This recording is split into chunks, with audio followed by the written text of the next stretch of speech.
here's probably a really good example too. If you want to retire someday with a certain amount of money, it doesn't magically happen. Right. You've got to begin with the end in mind. Yep. You got to say, what do I want? You have to look at how much time do I have, and you got to forge a pathway to that goal. And then intentionality says every day, moment by moment, I'm going to be mindful of what is it going to take to get me to where I want to go. And that's really what the model is trying to help people understand is achieving is virtually guaranteed if you follow the path. Our challenge is staying on the path. Well, I'd have been against it, but they're back. Mark and Mike. It doesn't take a genius.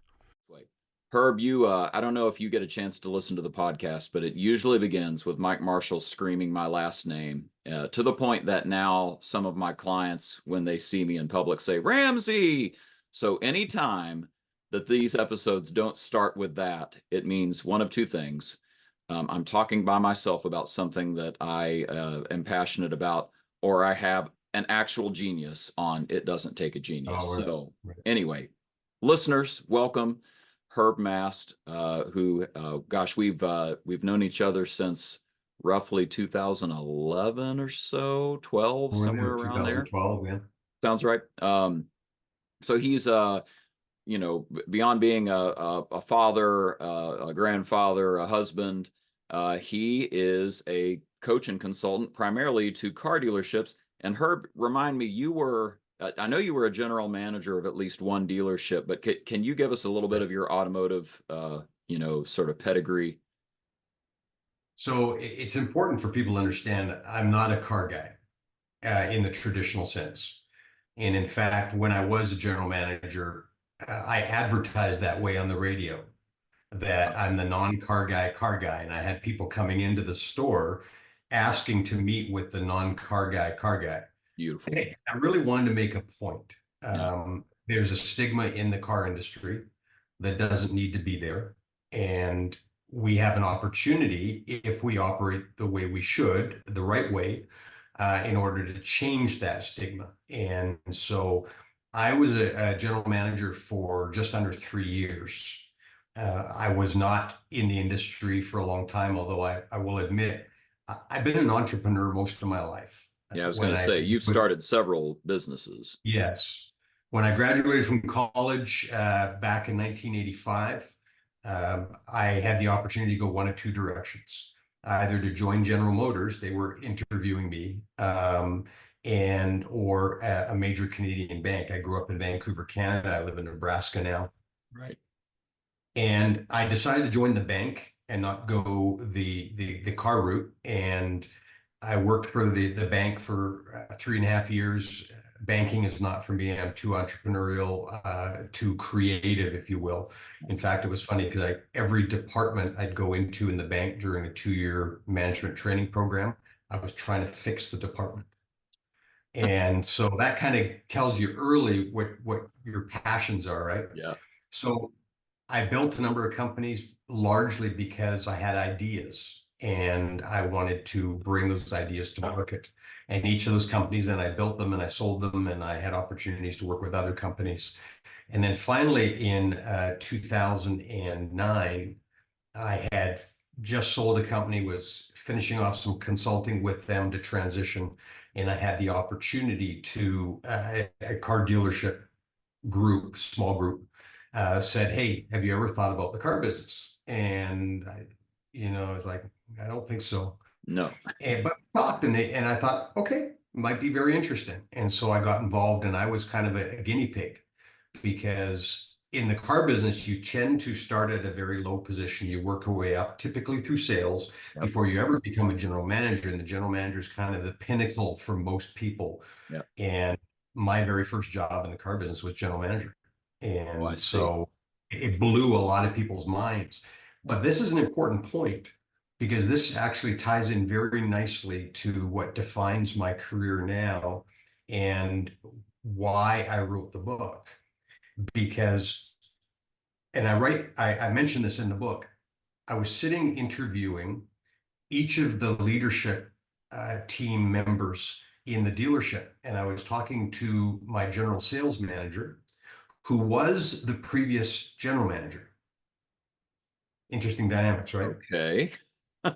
So he's looking at me and says, "So you don't have any experience in the car business?" I said, "No." And he says, "What are you going to bring?" Huh. And the idea always was, unless you are this big expert in the car business, but people move from dealership to dealership to dealership, and it's kind of, and I mean this kindly, but it's a little bit inbred, Right. and it's not always healthy. And so I asked him, I said, "So how long have you been in the car business?" He said, 25 years. And he was very proud of this. And I said, "Well, what about the service manager?" Well, he'd been in it for 30 years. Parts manager, 33 years. When I added it all up, it came up to about 120 years. Hmm. And so I just looked at him and I said, "So you got 120 years of experience in the car business on this leadership team, and this is where we're at. Hmm. So I'm going to bring the other stuff." So I kind of defined my career as a gap filler and dot connector, because they bring 90, 95, 98%. And a really great little analogy that I just popped in my head the other day when I was talking to somebody. I said, think of the old radios. Remember how you had to turn the dials on the old radios? Yep. And if you weren't right on the station, Yep. it could be crackly, it could be out of tune, it wasn't that great. And all you needed to do was a little adjustment, and all of a sudden, boom, you had a Yeah. great signal. Yeah. And that's a large part of how I see what I do. I don't need to bring a lot to the stores, but I do need to recognize where the gaps are, what dots need to be connected, the things that they're just not aware of. And so that's why I believe awareness Yeah. is one of the greatest things we can ever get from anybody. And so as I wrote the book, more than anything, it was a compilation of a lot of the things that I had been working with stores in the past, and said, how do I create something that they can now have when we talk about topics, that then they can dig deeper, and even when I'm not there, that they can refer to.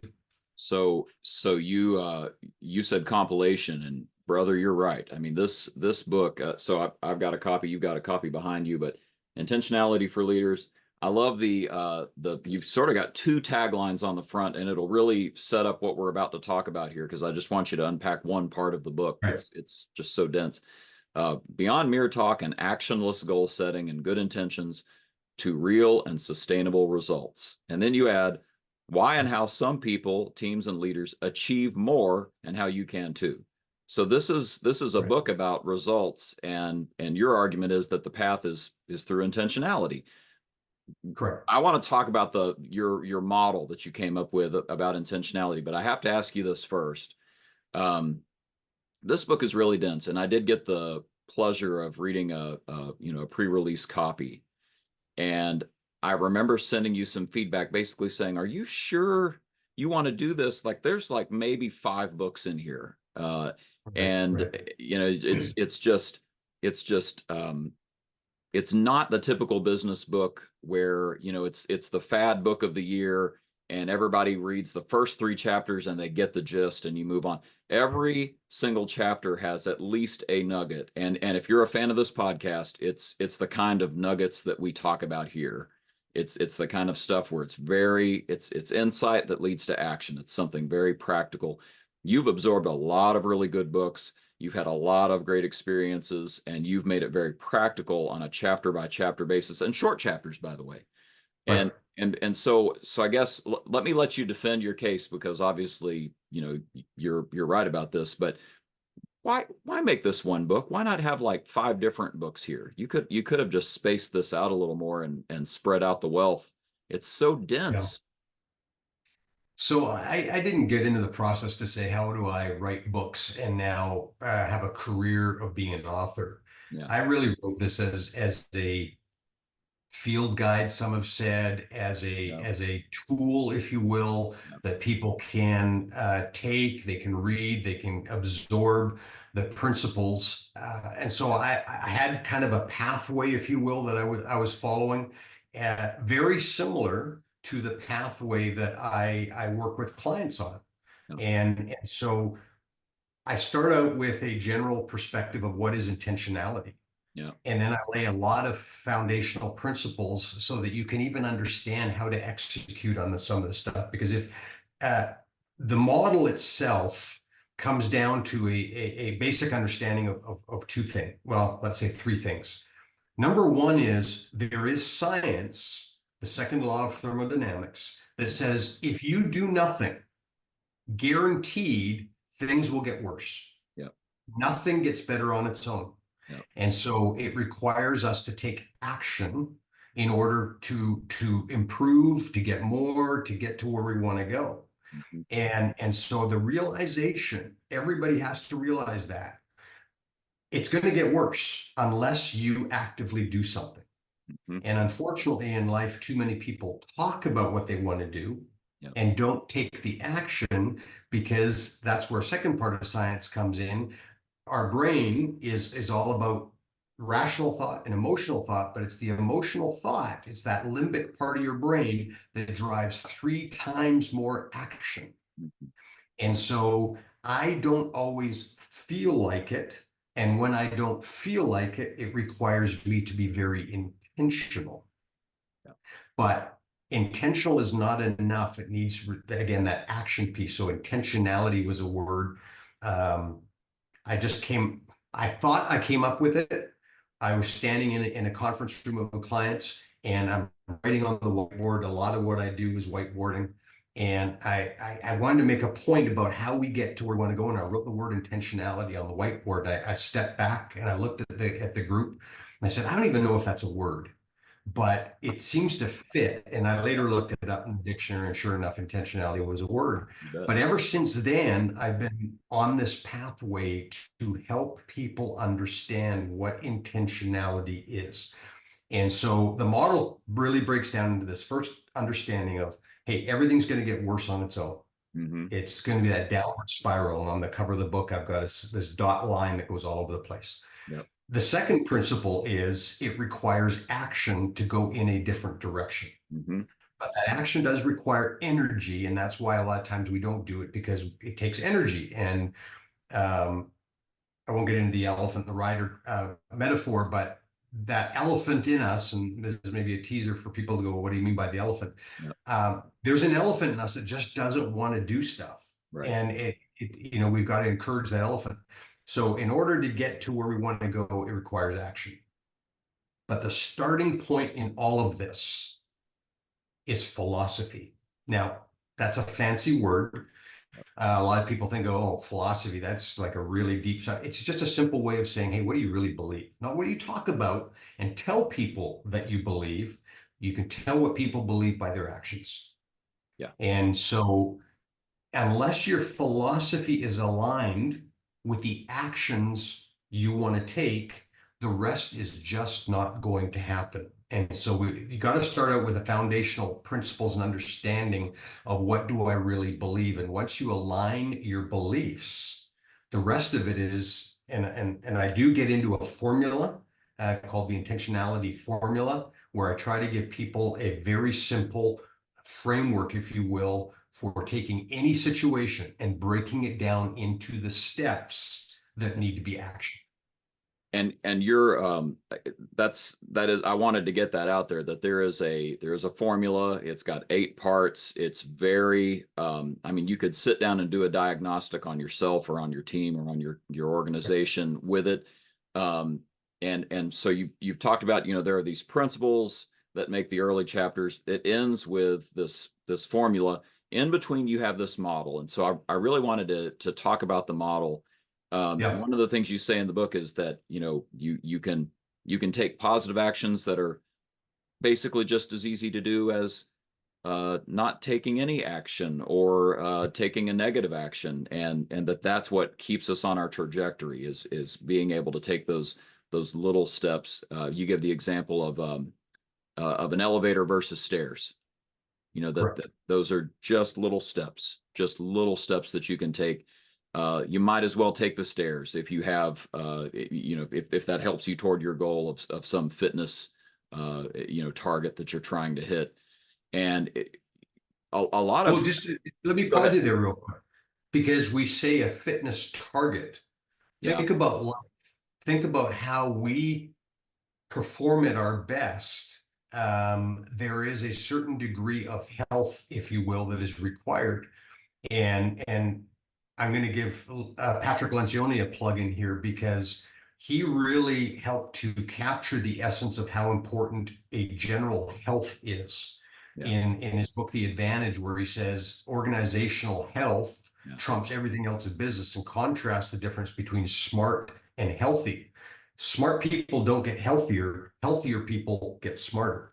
And so in the book, what I'm really trying to drive home is, let me give you a practical example. So I'm on the road a lot. The only way I can sustain the pace that I have on the road is to be fit, to be healthy, and to be able to engage properly with my audience, my clients. I have to run for a plane every now and then because I get delayed and I'm going to miss my flight. Yep. And if I had not been working out, I wouldn't be able to do that. So already knowing what is the end that I want to be able to do these things, I then have to say, what are the steps that I need to take to get there? And that's why the front of the book, you see this upward arcing with check marks and saying, hey, what are you doing? Perfect example, though, this morning. I got home, I think I got into bed by about 11:45 last night. I was in Georgia, flew home, and this morning I didn't feel like getting up and exercising, but I knew that if I don't have a certain cadence of exercise, then I'm not going to be able to sustain the goals, the results that I ultimately want to achieve. Yeah. And so intentionality forces me or says, yeah, you don't feel like it. It's not going to be a big deal if you miss it one day.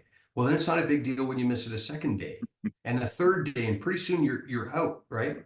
And that's exactly what happens every year with people and New Year's Yeah. is they make these resolutions. That's the actionless goal setting, right? Yeah. They say these things that they want to do, but they don't have a plan of attack, and they don't have this understanding that our minds are weak, and our minds just want to relax and don't want to do stuff.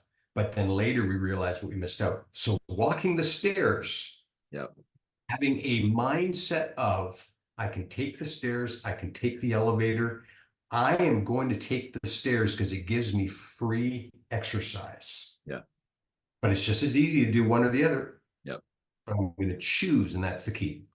Yeah, and you make such a great point about laying in your bed and talking to yourself. And I always think of the Bible verse in Jeremiah that says, "The heart is deceitful above all things and desperately wicked. Who can know it?" And I Right. take from that, it's hard to even know your own heart. You'll lie to yourself. You'll Absolutely. absolutely lie to yourself if it serves your short-term, selfish interests, unless you've got a very intentional plan with a goal and a why and a reason behind it.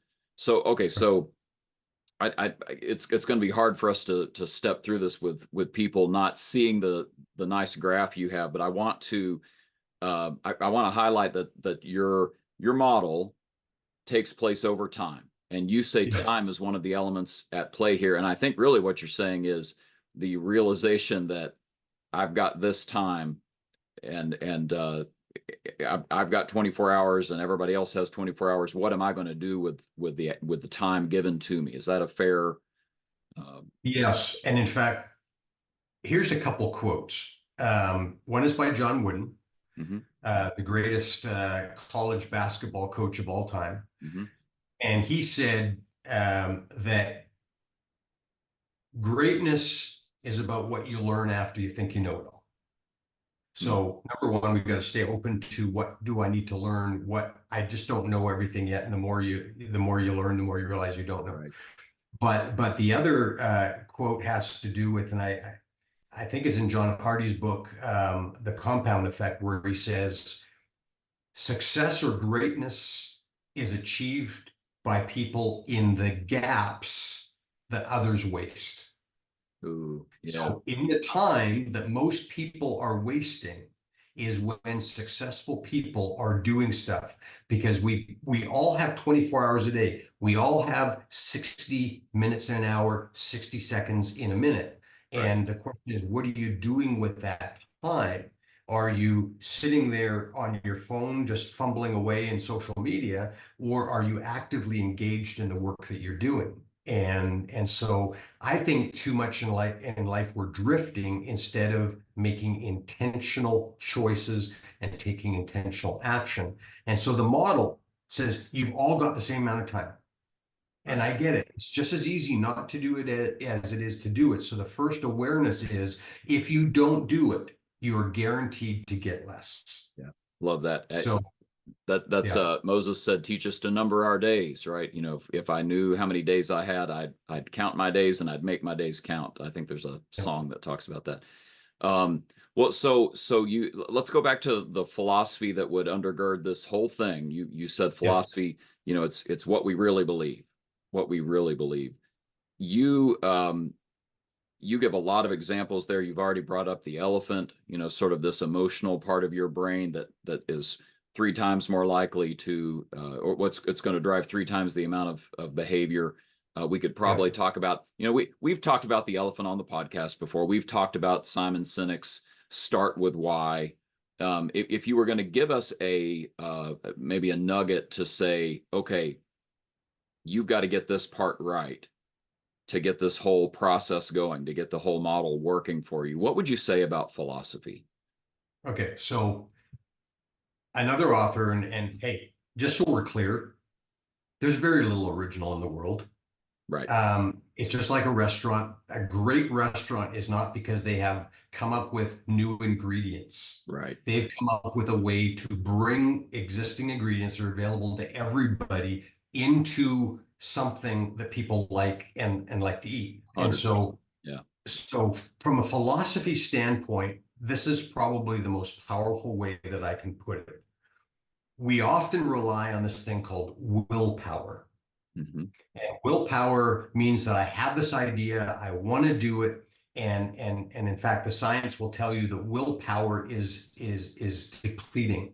You, by trying to will something, it takes energy, and it's like holding onto a bar. Eventually, you're and hanging from it. Eventually, you're going to fall because your hands just can't hold on long enough. Mm. And the difference, though, with philosophy is said to be why power. So cynics start with why. What is your why power? Mm. And when you're clear on what you want to achieve, and for me, I give 2 examples in my book. One is about when I shattered my wrist falling from a ladder, Mm-hmm. and recognizing that I think I was 49 at the time. I may not ever play golf again. And some people don't really care about that, right? Mm-hmm. But that was a big part of what I love to do. And I realized that if I was going to be able to do what I wanted to do into the future, and the doctor says it's up to you, use pain as your guide. And I rehabbed my wrist. I never went to rehab. I rehabbed based on what they told me to do. And now I'm playing better golf than before, not because, but in spite of, by being committed to my why. And so everybody in life has got to figure out what is important to them, Yeah. and then hold on to that and realize, um, here's probably a really good example too. If you want to retire someday Mm-hmm. with a certain amount of money, it doesn't magically happen. Right. You've got to begin with the end in mind. Yep. You got to say, what do I want? You have to look at how much time do I have, and you got to forge a pathway to that goal. Right. And then intentionality says every day, moment by moment, I'm going to be mindful of what is it going to take to get me to where I want to go. And that's really what the model is trying to help people understand, is achieving is virtually guaranteed if you follow the path. Our challenge is staying on the path. And why power empowers us to stay on the path. So, and you make this point, you didn't use these words, but it got me thinking about this, that Like I'm a Christian. I Yeah. have a goal of getting to heaven. I have a goal of Right. being with Jesus permanently. Well, Yeah. uh, I would like to tell you that I think, given the cinematic movie moment, I would step in front of a bullet to save my wife and kids, maybe even a Right. stranger. I'd love to tell you that I would do that. I pray that would be the case. I cannot tell you that if my wife is grouchy today, I'm not going to retaliate and be grouchy back. Right. That's the gap, right? That's that gap you're talking about in the 24 hours that I'm given. And I think Oswald Chambers calls that daily drudgery. It's Sure. these little things. Yep. And the why power, man, when I'm aware of that and being intentional about that, I'm a lot more likely to, with these little steps that I'm taking, stay on the path, to use your Yeah. words. Yeah. Love that. And if you're not thinking about it, it's just like with your wife. My wife and I just celebrated 40 years this year. Oh, And congratulations. you don't do that just by taking every day for granted. Right. You Right. got to talk about this stuff. You got to be committed to each other. You got to recognize when you are grouchy, and we all know it. Right. We all know it, and Yeah. we're faced with a choice.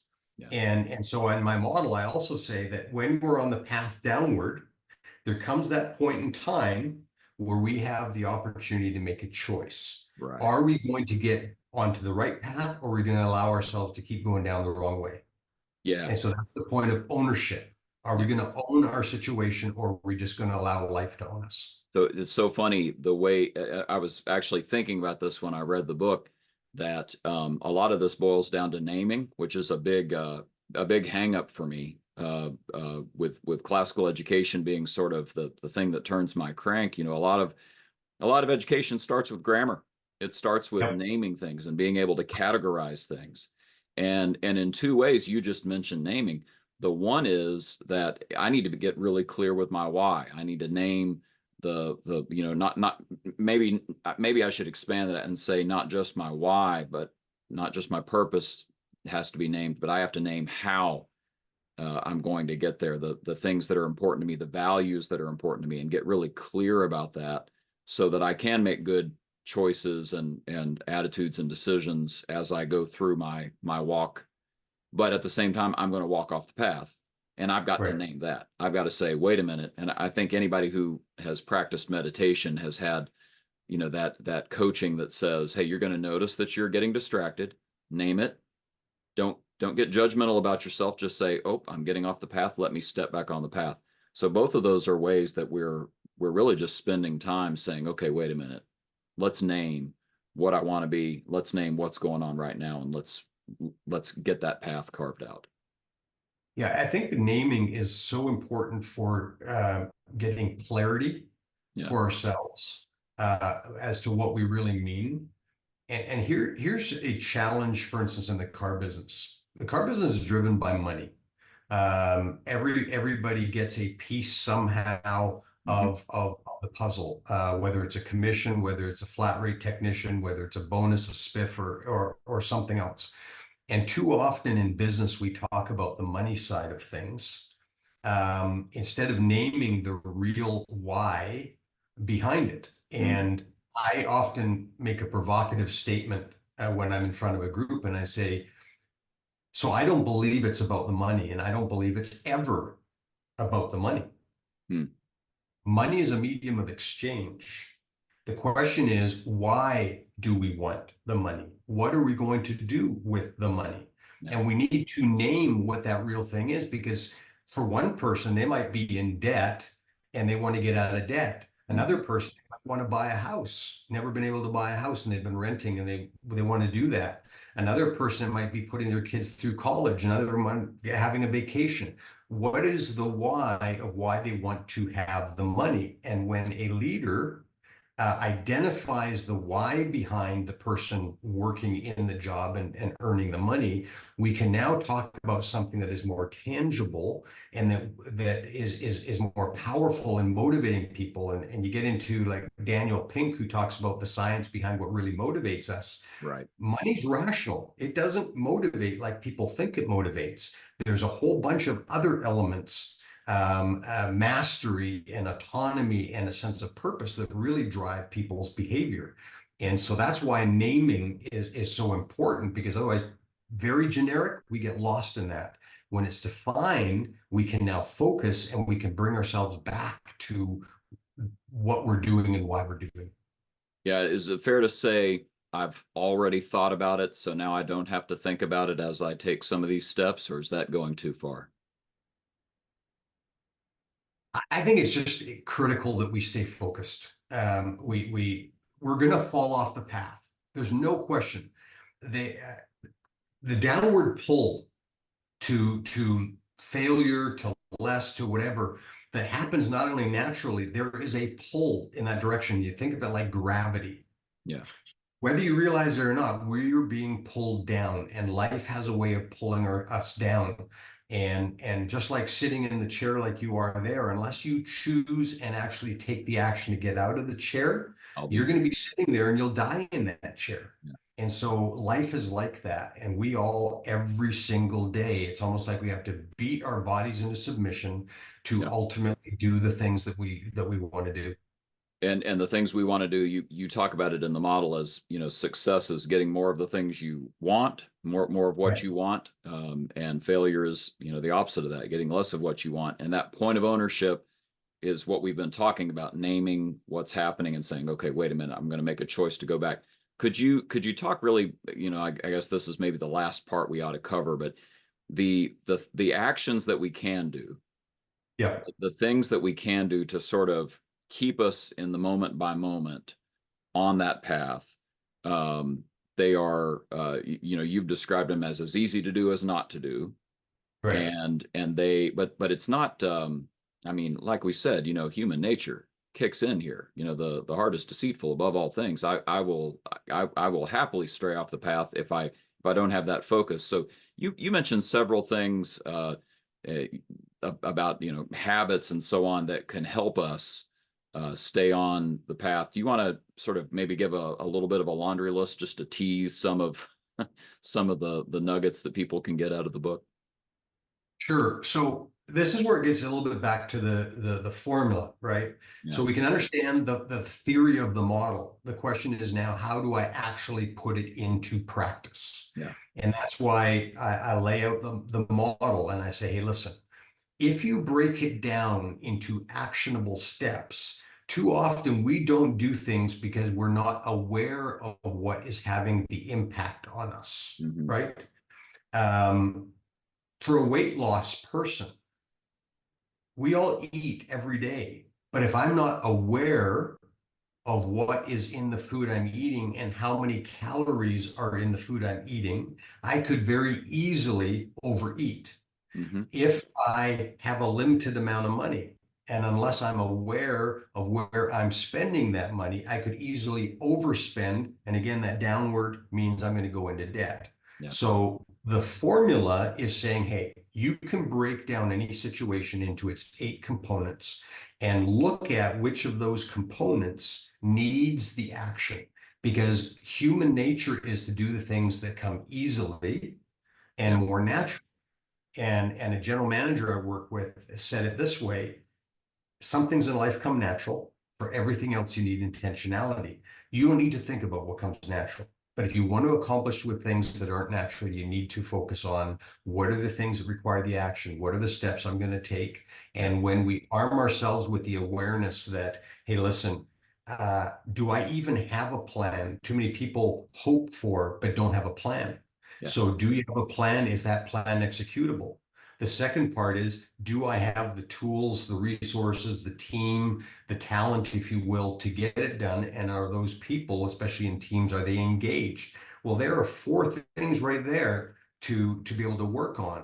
And then, are people committed? Are we getting the feedback? Are we actually making changes? So, your podcast title is beautiful because it does not require you to be a genius. Right. Intentionality, in fact, says, hey, listen, anybody can do this. Here is a pathway for you to become a leader. Here's an actionable pathway. I explain what the principles are. I lay out the model so you understand the theory. I give you a formula to be able to break things down. And then if you really want to be a great leader, I give you the three intentionalities of a great leader. And it becomes simplistic. And everybody, here's a model I want to leave you, a visual to leave you with as a final thought. We have step ladders with steps that are a certain distance apart. Mm-hmm. All of us would like to have the ability, like Superman, to leap tall structures. Yeah. But that's not who we are. We need step ladders. Intentionality is giving us the rungs of the step ladder so that we can very simply take the steps, not 3 feet apart, just the right distance apart so we can actually make those steps. And that's ultimately what intentionality is all about and what I try to lay out in the book. I love that. One more question about the book, and Yeah. this is just me being a fellow professional, being curious. Like I have done an exercise where I've explained autonomy, mastery, and purpose, and I've had everybody in the room rate how motivating each of those things are to them. And what I'm always fascinated by is how radically different the answers are in the room. I mean, if on a scale of 1 to 10, I'll have 3 people give this one 10, 3 people give this one 10, 3 people give this one 10. They're just motivated different ways. It's sort of like money, right? Like what's the money for? Well, for each of them, it's different. Do you find with the formula and the 8 steps there, do you find that that has a similar reception, that it just depends on who's in the room and what's going on with each individual, where they say, oh, that step, that's the one I was missing. And the guy next to him will say, oh my gosh, it was this other step that was so impactful for me. I think with teams, it's a little bit more empirical than that. Hmm. A lot of times with teams, it's not because we're working towards a specific objective as a team. Yeah. And so I think the formula gives you a way to break down what we are all experiencing together. Now, having said that, I do take each member of a team, I give them the formula, I help them understand the formula, but then I ask each member of the team individually to rate each of the elements on a scale of 1 to 10. Mm-hmm. And we can talk about the science behind 1 to 10 and how it's the emotional brain, and instead of having to have all the metrics, you can get to answers without having to know what the answers are. It's a Right. feeling. But with a team, what you do with that formula is you get everybody to rate each of those areas to say, where do you feel we need to put our attention? Mm-hmm. And then based on what everybody's rating is, you'll come up with some sense of where predominantly the team feels we need to start. Because you just can't do everything. And too often we try to do everything. We need to start somewhere, start chipping away at the areas that need work. So for a team, they're going to collectively come together around one. Correct. Yeah, love that. Correct. Love that. Yeah. Well, so Herb, the book is Intentionality for Leaders by Herb Mast. Remind me, is it healthydealer.com? Healthydealer.com. It's Okay. available on Amazon or on healthydealer.com. And on healthydealer.com, I've got a lot of free resources as well that people can take. Your website is it's embarrassing how many riches you have on that website. Well, thank you. It makes the deceitful heart in me jealous. It's great. And I'll just point out that a veritable who's who of cool people have reviewed this book, and also me. But I Yes. just really like the fact that Mark Harrison Ramsey is mentioned giving praise for this book on the inside covers. Really close to Patrick Lencioni himself giving praise for this book. So super cool for you. Really, really excited that this book exists. But anyway, we had been meaning to get you on for a long time, and we're glad that this finally worked out. Just in closing, I have to ask you, because believe it or not, it's come up before on this podcast, but you were in Vancouver. When did you leave? We left in 2003. Okay. Did you, I'm just going to throw this out here. It's probably going to be a no. Did you ever rub elbows with William Gibson, the famous cyberpunk author who takes up residence in Vancouver? Did you ever rub elbows with him? I did not. I tried. But I will tell you that Brian Adams, Yeah. And he went to school almost in my backyard. Oh, is that right? Yeah. Well, Gibson, we've quoted several times. Mike lets me do geeky things periodically, and we've had to quote him several times about artificial intelligence and Right. his thoughts on sort of the modern society. But anyway, Herb, just phenomenal. Thank you so much for doing this, and we very much look forward to talking with you again, because I mean, honestly, we just scratched the surface of what you have here. So thank you. Appreciate it, Mark. Always enjoy it. And that's it. Join us next time when you'll hear Mike say, well, I'm sure he'll say something pithy. Don't miss it. Next time, it doesn't take a genius. That's good enough.